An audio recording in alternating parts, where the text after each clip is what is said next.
Okay, we'll come to the most difficult module, most difficult lecture, easement and land gambling. Difficult because they are talking about some kind of legal right which we are not very familiar with. But once you get the basic concept, it will not be too difficult, particularly the land coupling, because nowadays in Hong Kong, we do not have to remember so many case law. Every most important legal principle has been codified under Conveyance and Property Ordinance. Okay, look at this question. Black lot and white lot are two pieces of land adjoining to each other. When Mr. Black, owners of black lot, goes out, he always walks along a path on white lot to get access to a nearby highway. Mr. White, owner of white lot, has never complained. Mr. White sells white lot to Mr. Blue. Mr. Blue has built a wall fencing off black lot from white lot, thereby cutting off Mr. Black's usual access to the highway through the path on white lot, advised Mr. Black. Now,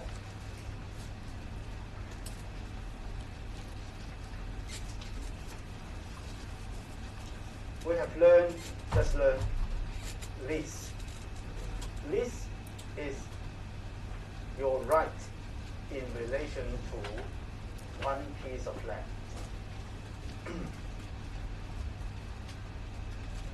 Easement and land covenants are topics in which there are at least two pieces of land are involved. We are talking about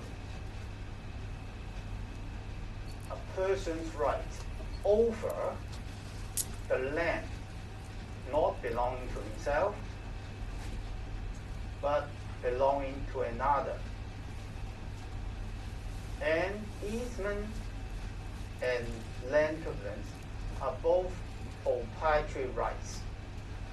So whenever we talk about easement, we are talking about proprietary rights over a piece of land which belongs to a third party, to another person, not your own land. And the question here describes the situation which is typical of an easement. Because in most cases, easement is talking about a right of way. But of course, it is not confined to right of way.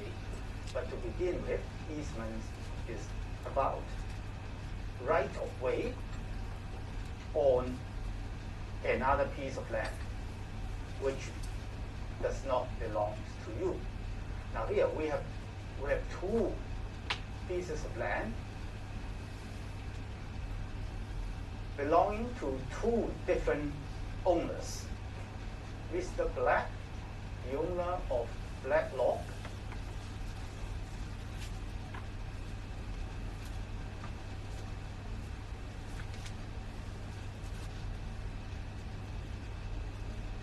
and Mr. Wright, the owner of White Lot.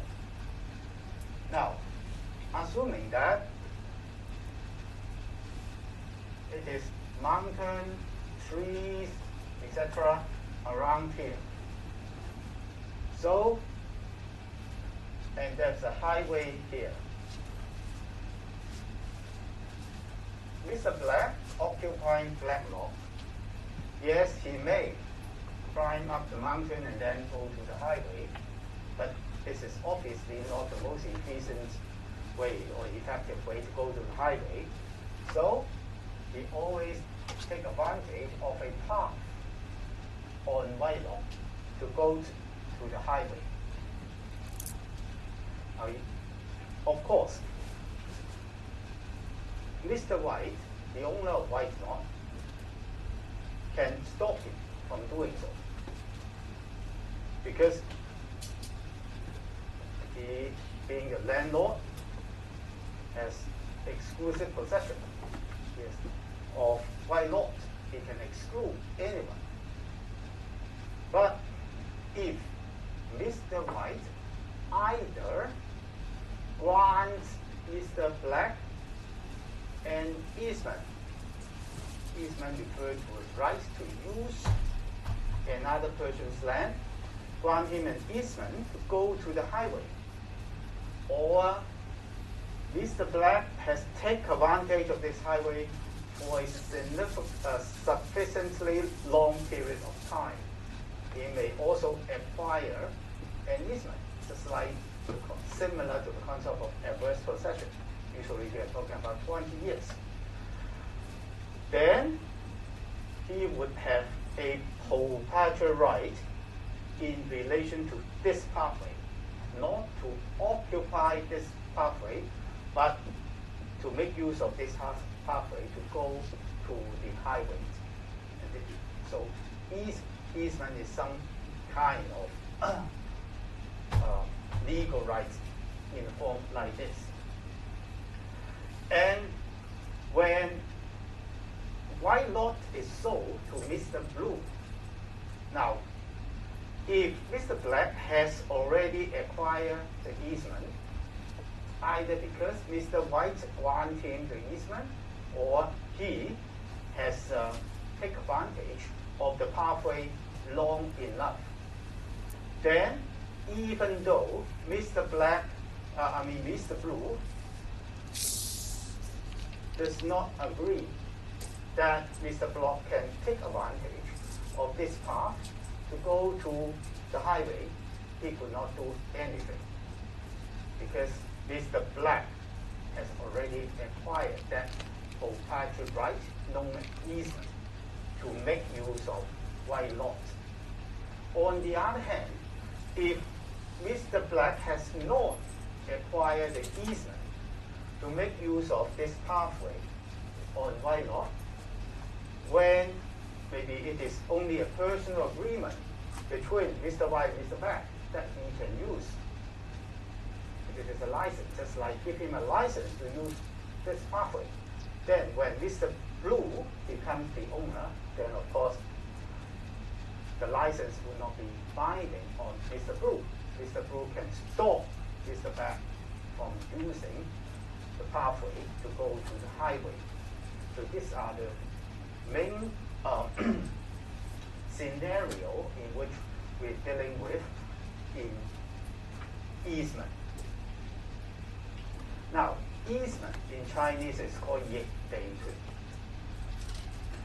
It's a right annexed to land.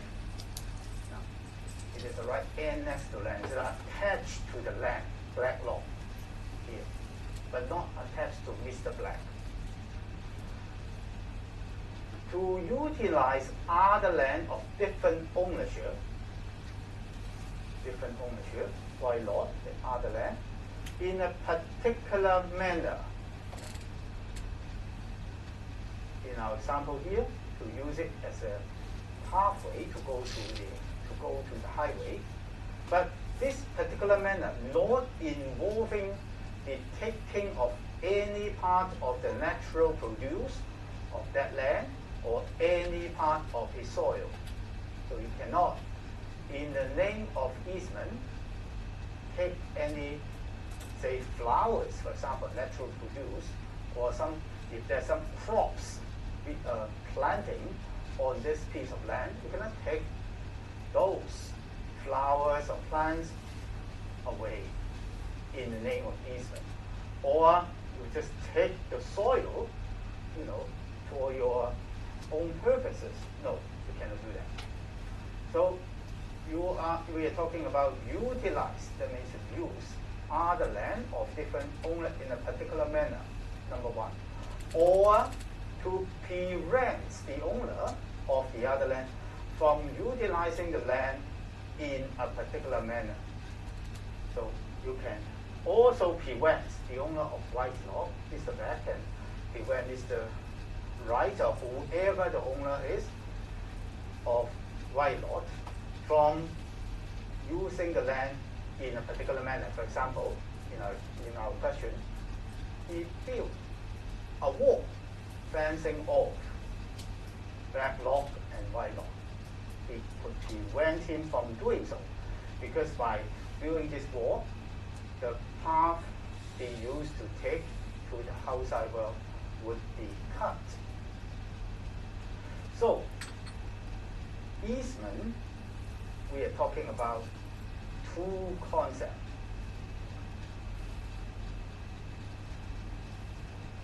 We'll come back to this slide later. Two phases, two concepts. The first, allow an owner of the land to use a neighboring land.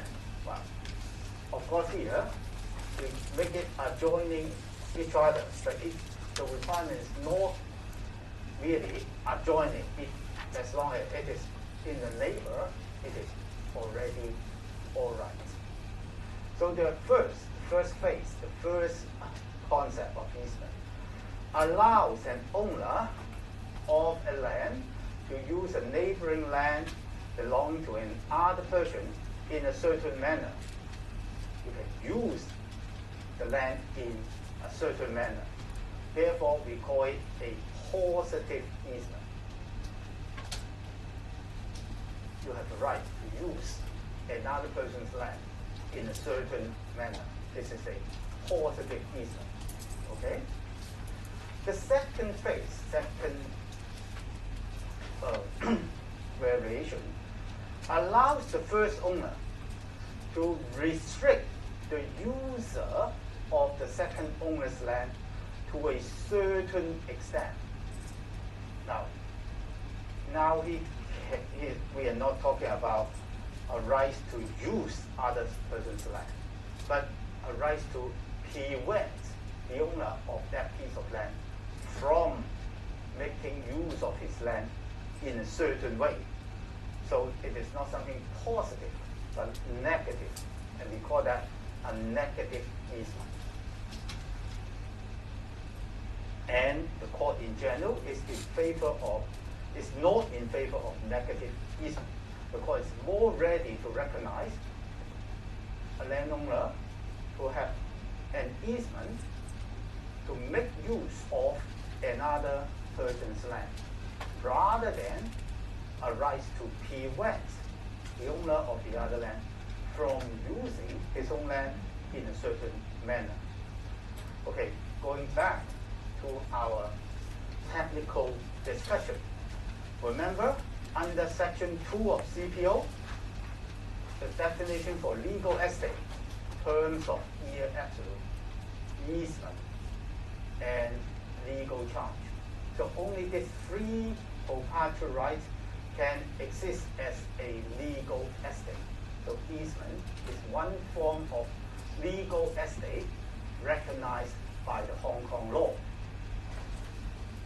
Of course, if the easement is created not in accordance with the requirement of Section 4, remember, Section 4 said, generally a legal estate can only be created or disposed of by a deed. What is a deed? A legal document which is signed, sealed, and delivered. What about I create a list not by a deed, but just by a written agreement signed by both parties? Then we would have an equitable interest. It would become an equitable easement, but not a legal easement. So, in essence, an easement is a right attached to one piece of land over another piece of land. So far, co-ownership, etc., we are talking about our own land. But now, we are talking about land belonging to a third party. And it is a proprietary interest or proprietary right, and therefore can be enforced by the grantee, the one who received this proprietary interest, and his successor in title. If you sell the property to a purchaser, the purchaser will become the successor in title. Against the grantor, grantor is the one who grants the easement, and his successor in title. If the grantor sell the property, just like in here, Mr. Rice sell it to Mr. Blue. If the easement has already been created, this easement can be enforced against Mr. Blue as the successor in title of Mr. Right. So the doctrine of purity of contract is not applicable because we are talking about proprietary right. We are talking about real property. Real property can be used to enforce against the whole world. This is rare. Okay, covered this already. Now, I'll give you an example of positive and negative easement. A right to use other lands as access to a highway, just like we talk about here, is a positive easement because I got a right to make use of black lot, white lot, to go to the highway. I have a right to use that piece of land. This is a positive easement.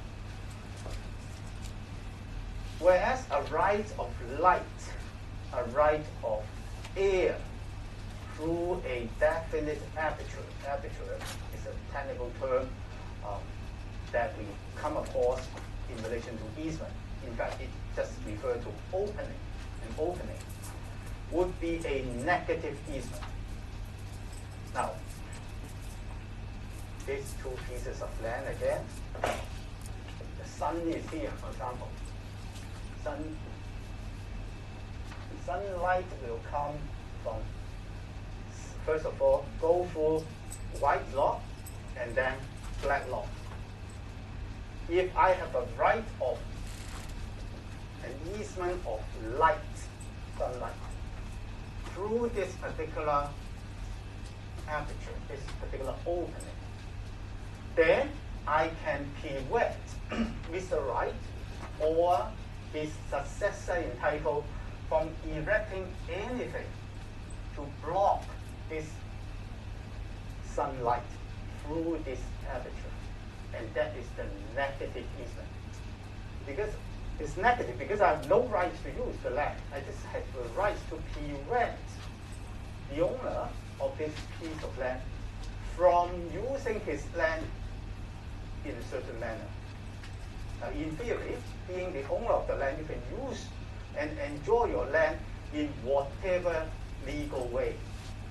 But now, if your land is subject to an easement, subject to a negative easement, your right as landowner would be restricted in a certain defined manner.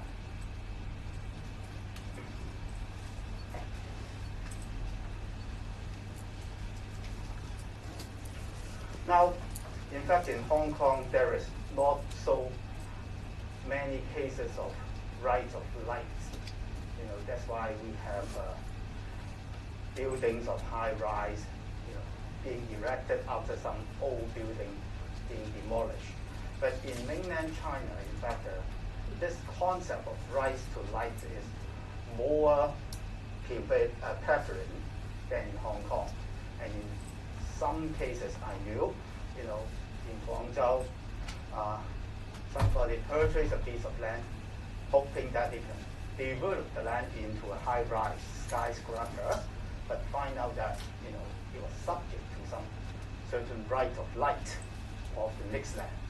And they have to pay a ransom price for purchase back the right of light so that they can erect the skyscrapers.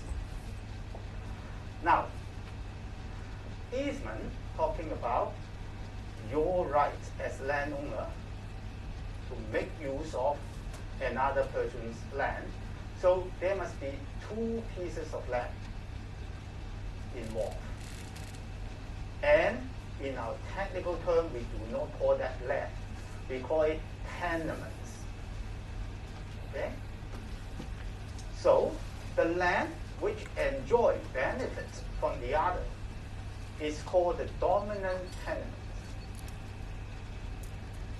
And the land which suffer the burden is called the servient tenement. So in our example here, black lot is the dominant tenement because it enjoys the right to make use of the path to go to the highway.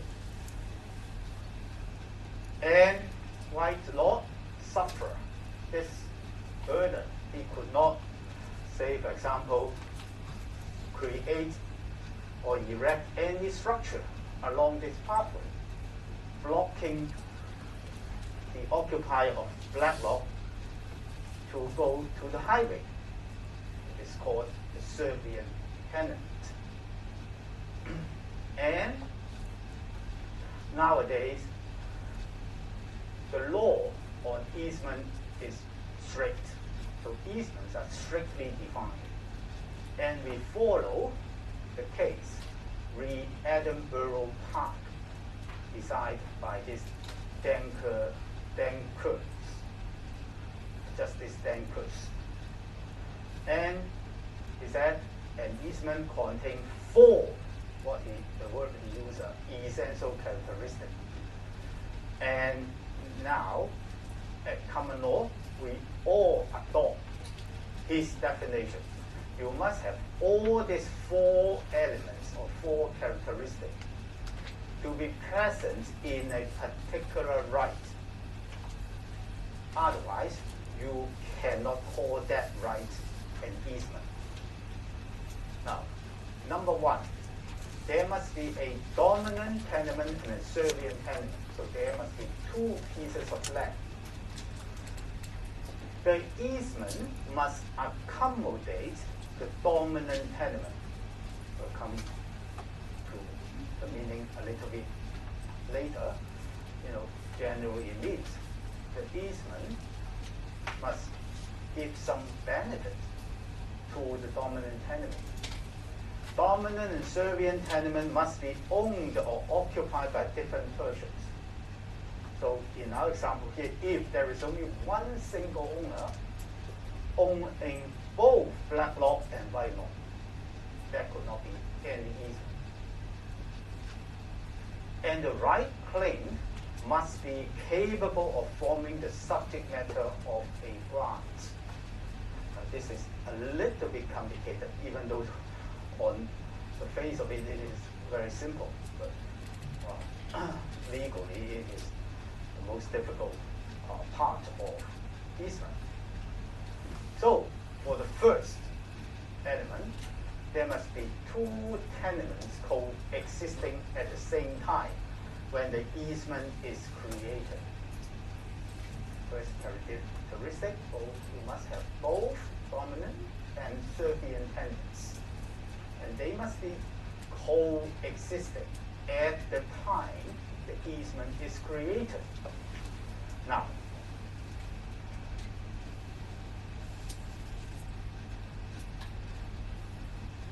we have already discussed co-ownership in a multi-story building.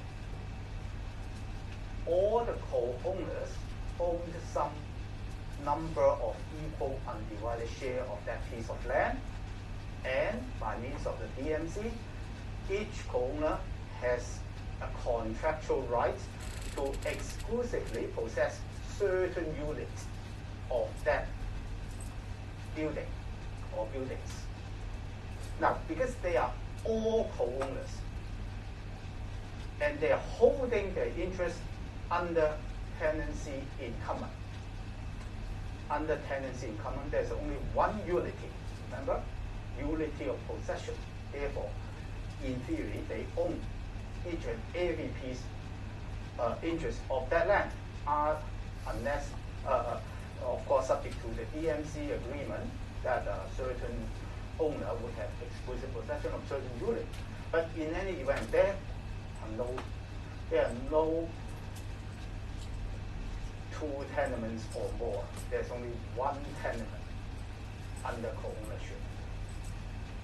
Therefore, co-owners of a multi-story building in Hong Kong cannot have easement over each other within the multi-story building, because there's only one owner, one tenant in a multi-story building. Number two, easement must accommodate the dominant tenant. It means that easement must benefit the enjoyment and occupation of the dominant tenant. Now, so we are not talking about the commercial value of that dominant tenant. We are talking about how are you going to make use of this piece of land.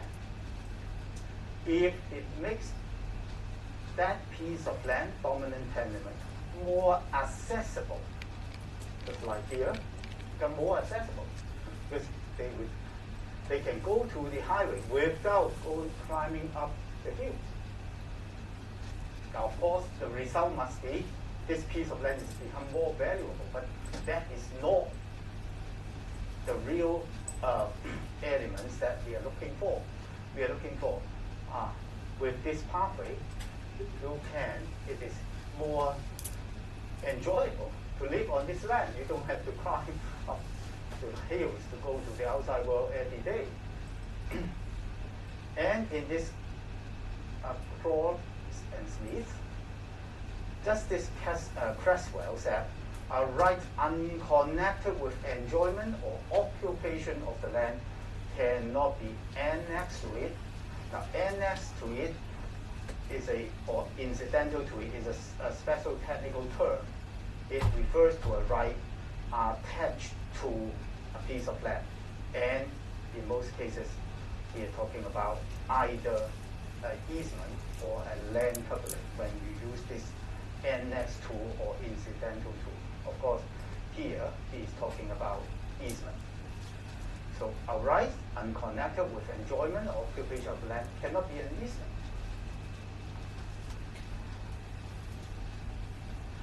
The advantage, therefore, so-called accommodating, provided by the easement must be to the land itself, but not just to the owner of the land personally.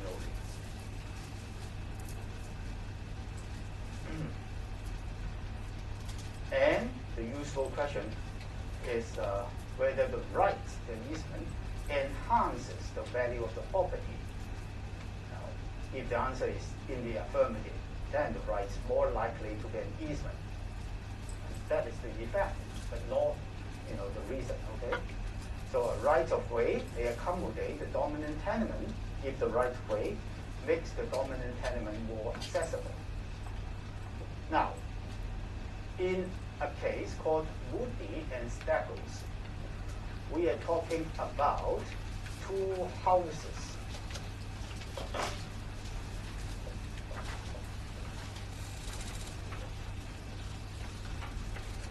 adjoining to each other, and the highway is somewhere here, and we are talking about this particular wall facing the highway. This is a public house, a bar.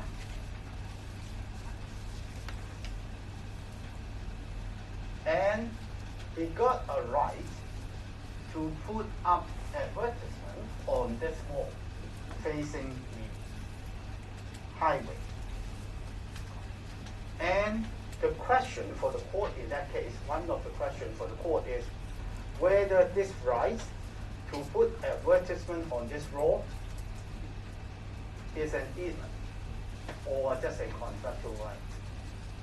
Because if it is a contractual right, then it can be easily terminated. And if it is an easement and proprietary right, it cannot be terminated. And the court held that it is an easement. And one of the reasons is that the advertisement enhanced the value of the public house, no matter who is the owner. as long as it is used as a public house, the advertisement would enhance the value. Because we're talking about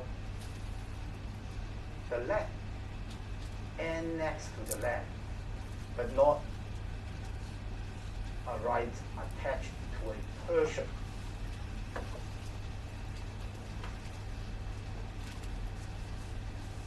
Now, look at another case. An owner of both the land on the bank of a canal and the bed of the canal. So this time we are talking about, whenever we study easement, it is always easy to understand if we can draw a picture.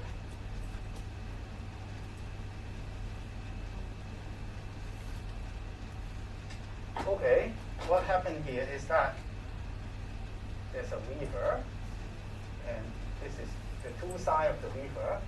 We call that in English bank, right? Bank not just means, HSBC or charter bank, but we also refer to the land next to the river.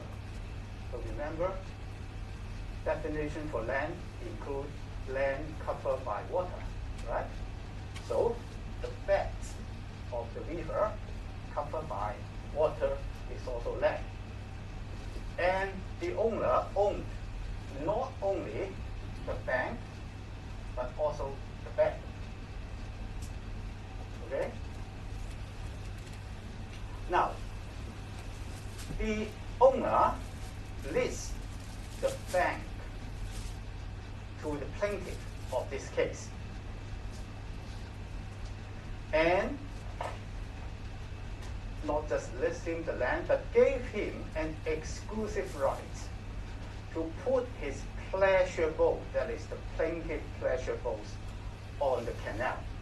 Because even though the bed or the river or the canal itself is not listed to him, the landlord is also the owner of this canal. So he can allow the plaintiff, which is the tenant of this bank, to put some pleasure boat there.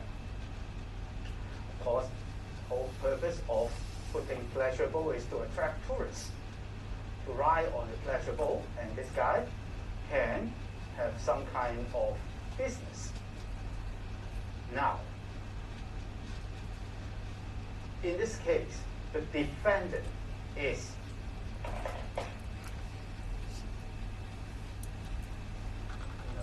the land, assuming that the land is this part, is the one on the next piece of land, on the bank.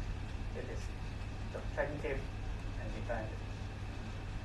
After the plaintiff put on pleasure boat, many tourists came and having boat rides on the canal.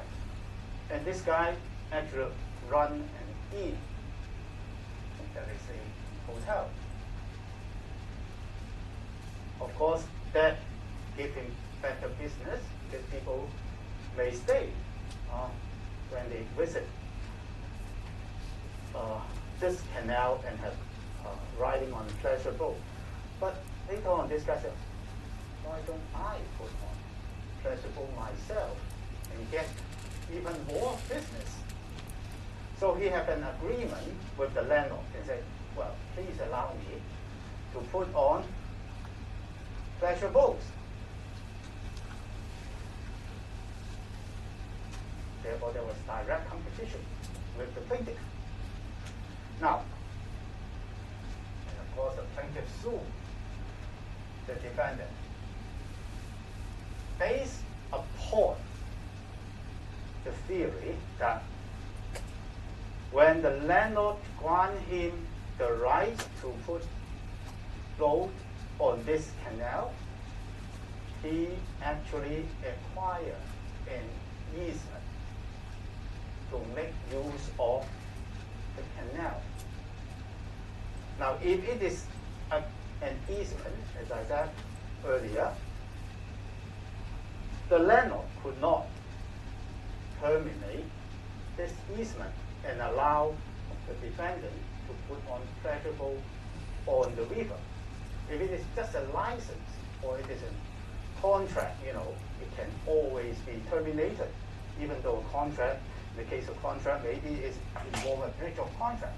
But basically, the question for the court is whether the right for plaintiff to put so-called exclusive right to put pleasure boat on this canal is an easement or a license.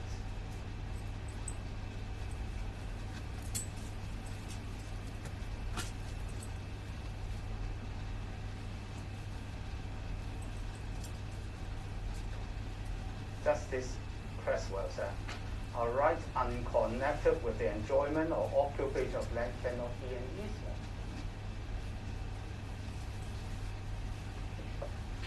And this racial disidendi is followed by Bullock C.B. in that case. He said, well, when the bank, the land next to the river was rent to the plaintiff, it has nothing to do with the canal itself. So the right to make use of the canal for running pleasure boat is not related to the enjoyment of the bank of this piece of land, and therefore it would not be an easement, because this right to put pleasure boat has not accommodated the enjoyment of the land. It brings benefit to the tenant occupying the land personally, but it has nothing to do with the occupation of this land. Now, if the land occupied by plaintiff was for the purposes of running a hotel, the situation may be different. Because if that is the case, the right to use the canal to put pleasure boat would be enhancing the value of that hotel. A hotel with a right to run pleasure boat is obviously more attractive than a hotel without that right. Now, if that is the case, then the decision of the court would be completely different. But here, because the occupation of the land has nothing to do with tourism, therefore, it does not accommodate the rights claimed by the plaintiff, does not accommodate the dominant tenement. Of course, in that case, the riverback would be the Serbian tenement if an easement has been granted. But the court did not agree. An easement has been granted. So he said plaintiff so-called exclusive right is only a license. Plaintiff is only a licensee. As we saw earlier, a license can always be revoked. Therefore, the plaintiff in that case cannot prevent the defendant, the owner of the inn, to put pleasure boat on the river, on the canal.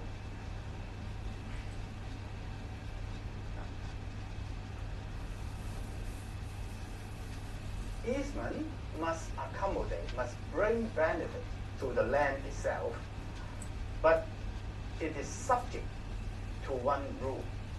The easement, the right enjoyed by the owner of the dominant tenement, cannot cause the owner of the Serbian tenement any expenditure. You cannot say, going back to our earlier example, about the right lot and back lot case, pathway.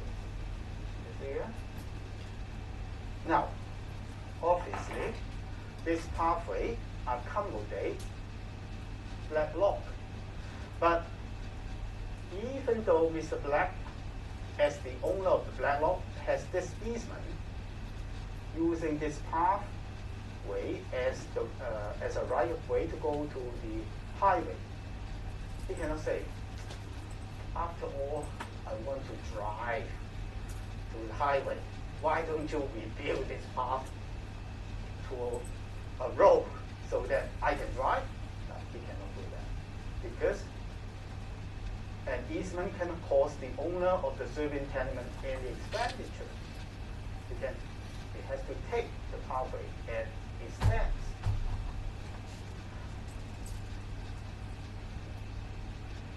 And, in fact, Lord Justice Wilmer said in Jones and Price, an easement requires no more than sufferance.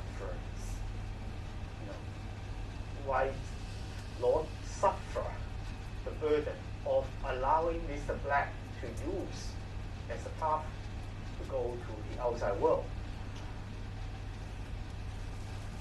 No more than that. You cannot ask him to, grow some trees so that I can enjoy some breeze while I walk on the path. No, you cannot go that far when you are talking about an easement. And there are two exceptions to this rule. Easement would not require the owner of the serving tenement to incur an expenditure. The first exception would be the so-called easement of fence.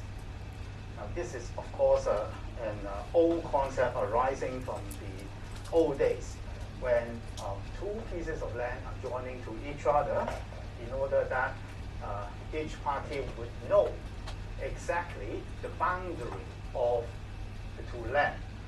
One particular owner may have granted an easement to the other by erecting a fence there.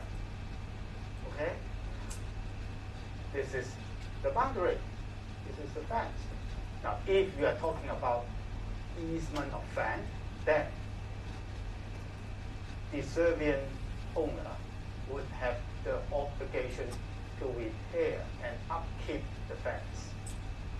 You cannot just allow the fence to fall down and leave it there.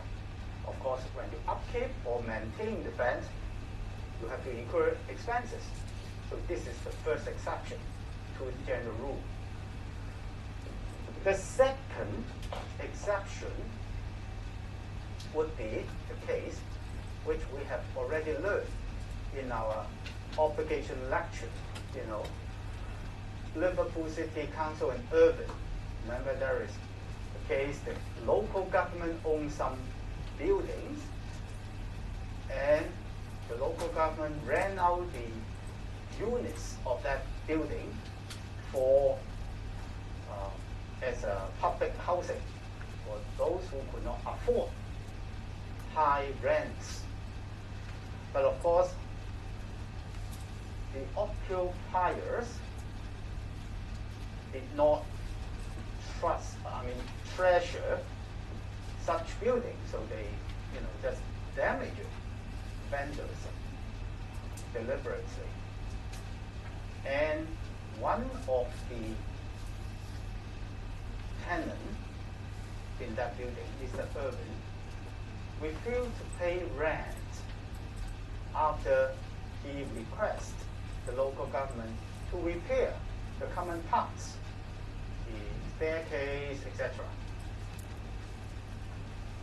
And the city council then sued him with intention to terminate his tenancy agreement. And the lawyer representing Urban put forth one particular argument. He said, we should look at the building as different tenements. The building itself and all the common parts, including the staircase, which are still owned by the local government. It belongs to the Serbian tenement.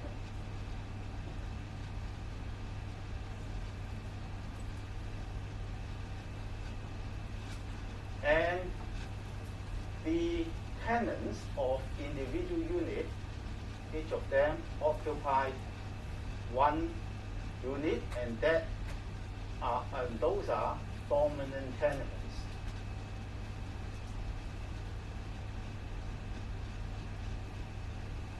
And they should have the easement. Now, of course, the common part does not belong to them, so belong to the local government. Is that they should have the right and easement to make use of the common parks. And therefore, the local government has the duty to maintain and repair the common parks. So that is the argument being put forth by the lawyer representing Irving. And the lawyer representing Liverpool City Council said, well, no matter how good your legal analysis is, you are doomed to fail, because the general rule is the Serbian tenement will not have incurred any expenses. But unfortunately for the local government, they are facing one of the most liberal judge in the English history of English common law, Lord Denning. Lord Denning said, oh,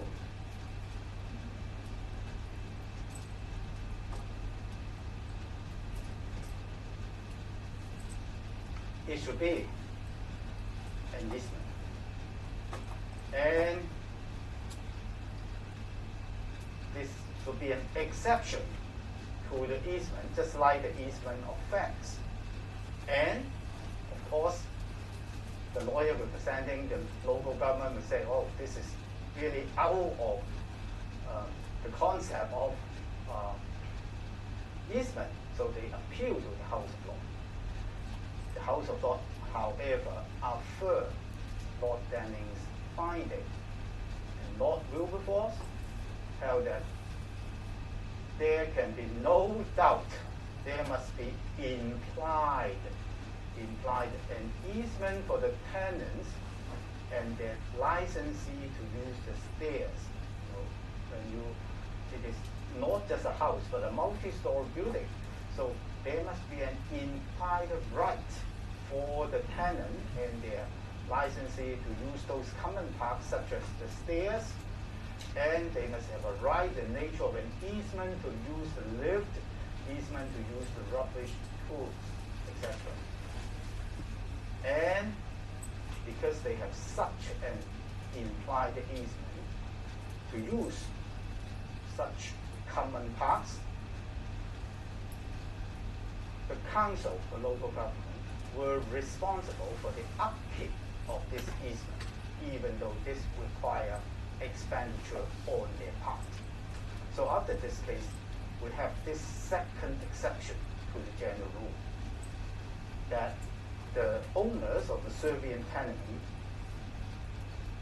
should not be required to incur any expenses for upkeeping the easement.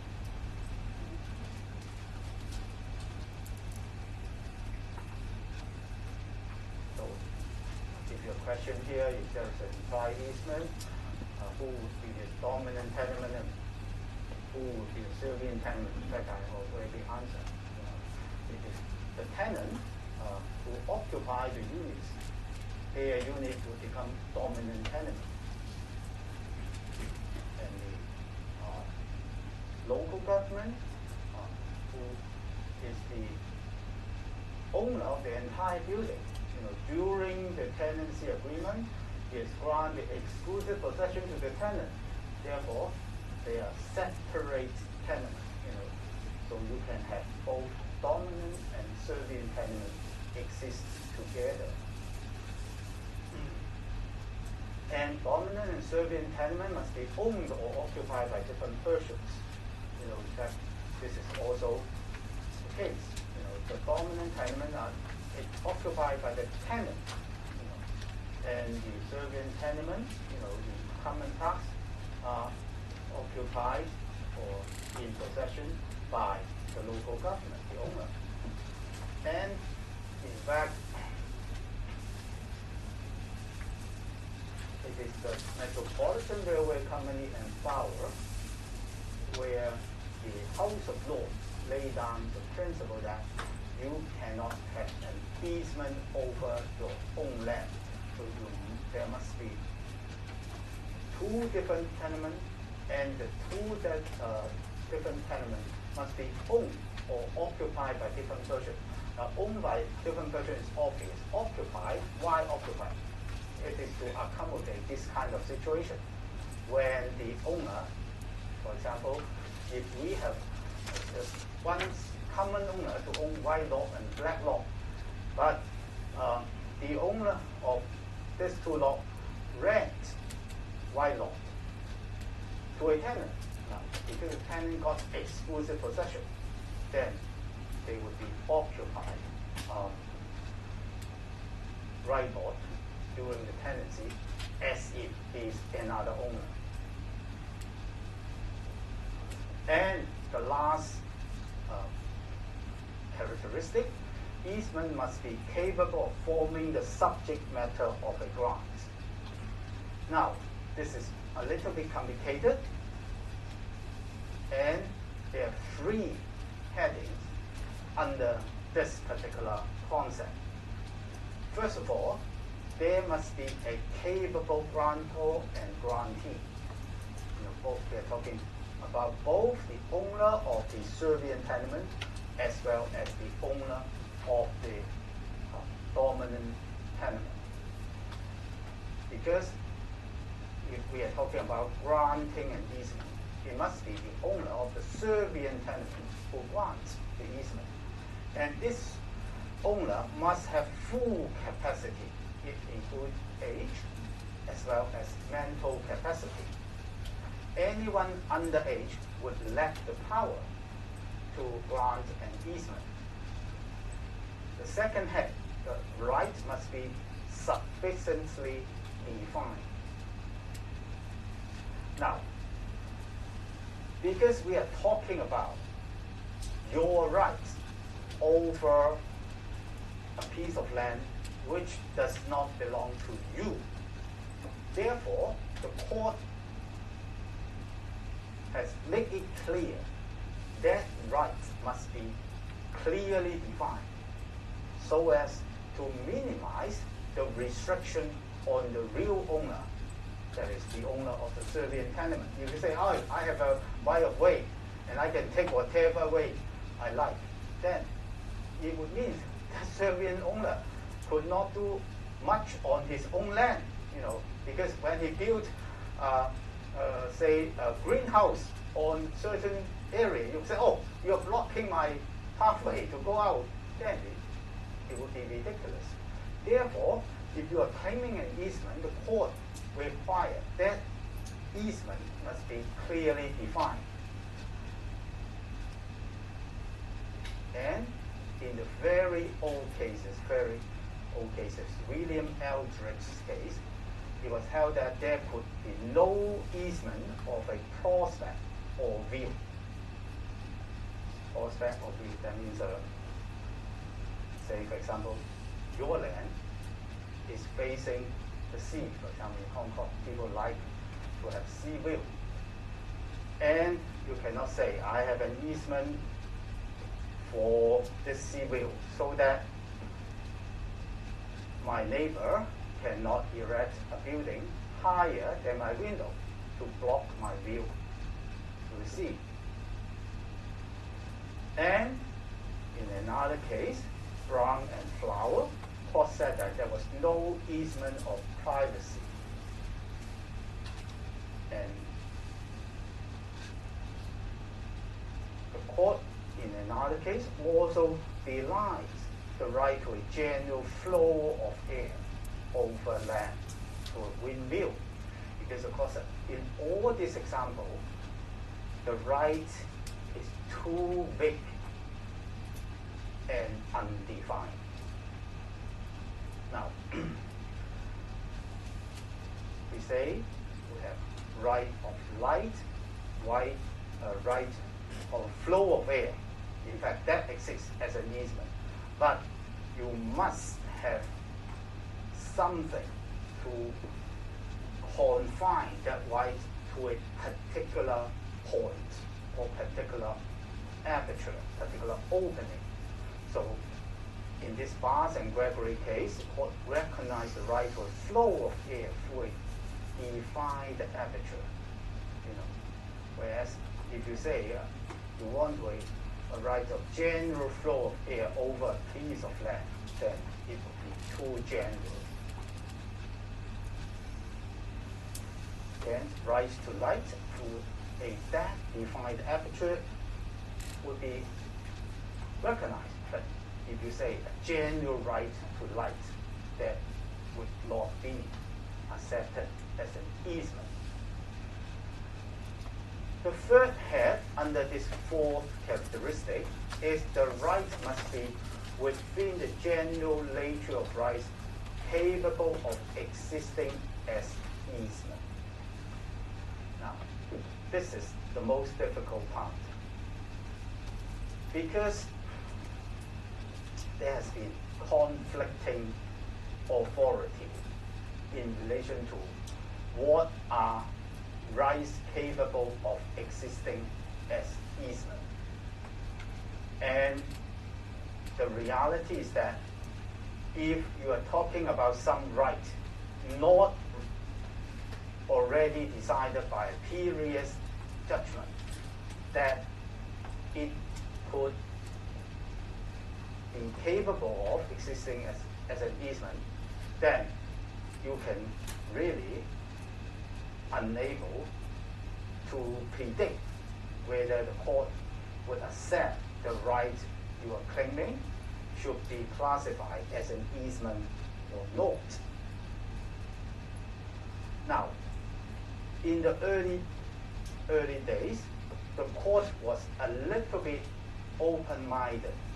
So, in this North St-Linus said, in the case Dice and Lady James, hey, the category of servitude, so category of easement, in fact, must alter and expand with the changes that take place in the circumstances of mankind. So in this old case, the court actually accepted that, because easement are talking about use of land. There may be different kinds of, with the development of science and technology, we may have a different use of our land. So, in theory, easement should change with the circumstances of mankind. But after this more open-minded approach was being announced, many people try to put up different kind of rights and call it an easement. Ultimately, Hughes and Tupper, Chief Justice Bullock in Hughes and Tupper, that is the case about the river, he said, well, forget about new species. A new species of easement, incorporeal hereditament, that means referring to the easement, cannot be created at will and pleasure of the owner of the property, referring to the dominant tenant. But he must be contained to accept the estate and the right to dispose of it, subject to the law as settled by decision or control by act of parliament. I'm sorry, it should be act of parliament, not over. Act of parliament. So, the court was fed up with all ingenious argument by lawyers about what could amount to an easement. So from this case onward, Hill and Tupper onward, the court no longer recognized any new easement. You know, the owner of the dominant tenement must be contained to accept the estate and the right to dispose of it, subject, that means accept the easement, subject to the law as settled by decision. There must be a precedent to recognize an easement.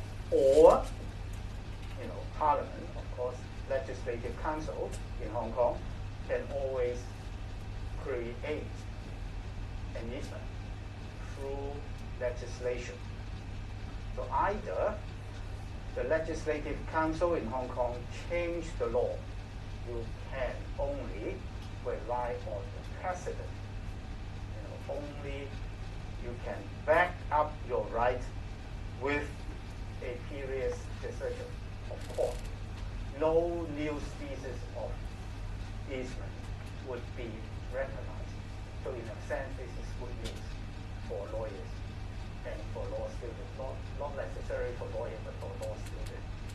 Because we don't have to remember so many cases. Okay, so you must have all the four characteristics together existing at the same time in order to have an easement. And mark my word, this question about what are the four characteristics of easement, or how the court would recognize an easement, is a very recurrent exam question.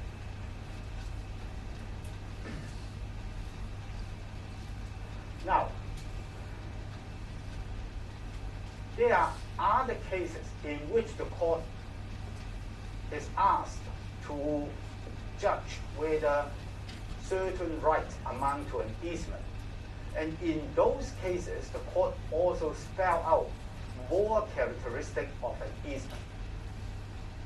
So for example, a right cannot qualify as an easement if it amounts to joint user or exclusive possession of the servient tenant. As we already seen, in order to become an easement, the right to use the servient element must be defined and concise. So if you're talking about joint user, that is to say you and the owner of the servient tenement can jointly use the servient tenement, it would be going too far. And if you're talking about exclusive possession, then it would be a tenant rather than an easement, a lease rather than an easement. And, you know, in a more recent case, you know, the House of Lords, Lord Scott of Forscott, commented that an easement must be exercised reasonably and without undue interference with the servient owner's enjoyment of his own land. In fact, that is really behind the concept of, you know, easement must be concise and precise. Now, Coupland and Greenhalgh, this is a case usually asked in exam if the question on easement is asked. What happened in this case is that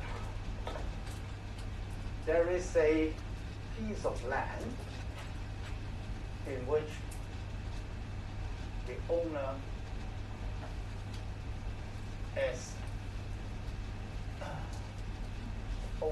owns for building an auction, something like this. You know, this is an auction, growing apples, orange, etc. here. And there is a long strip of land connecting this auction to the outside world. The defendant is what we call a wheel right. That means he fixed the wheels course, for the cart carried by a horse. And he often make use of part of this pathway to store the carts waiting for repairs. Later on, the father passed the business to the son. So father and son all together have been using that strip of land in such a way for over 50 years. And when this case was brought to court, the owner of this auction wants to remove all the carts, putting on this strip of land. And the defendant, the son actually, argued that for so many years they have been using this piece of land for storing the vehicles. They have acquired an easement to use that part of land for the purpose of storing vehicles. And Justice Upjohn rejected the claim and held that if you're talking about using this piece of land in such a way, it went wholly outside any nominal idea of an easement and amount to a claim to joint user of the land. So if you say you have the right to store vehicle on this piece of land, then it is a joint user, but not an easement. Now, this case, why it is often asked in exam, because we have another case which has a different conclusion, Newman and Jones, a more recent case. Now, in this case, we are talking about there are some apartment building here, and there is a forecourt where the occupier of this building would park their car. So this is one tenement. And the defendant is an owner of the land close to this piece of land. And he usually parked his car on this forecourt. When he was, stopped from doing so, he claimed that he has been using this forecourt as car park for long enough so that he has acquired an easement of using this forecourt as car park.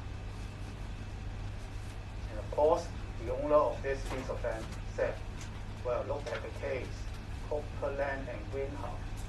In fact, this is the same argument, claiming the use of our land as car park, storing vehicle is also using the land as car park. That would be a joint user, and cannot be an easement. But in that case, the defendant argues, well, this is a large piece of land, and he is not parking the car all the time in this forecourt and not parking at the same space all the time. So it is different from a joint user. And this argument was accepted by Vice Chancellor McGarry, and he upheld the easement to park a car on the forecourt, as long as, the condition were the car was not parked in the same space all the time, or the car permanently parked in the Serbian tenement. So, common exam question would be, could using the servient tenement as a car park can be an easement, then you have to cite both cases. If the use of the car park amount to a joint user, then it could not. But if, as in this Newman's and Jones case, you park there occasionally and not parking there permanently and not at the same spot permanent all the time, then it could be an easement. Okay, this is a good time for us to call it a date. So I'll see you, luckily, on Wednesday. It depends on compass, whether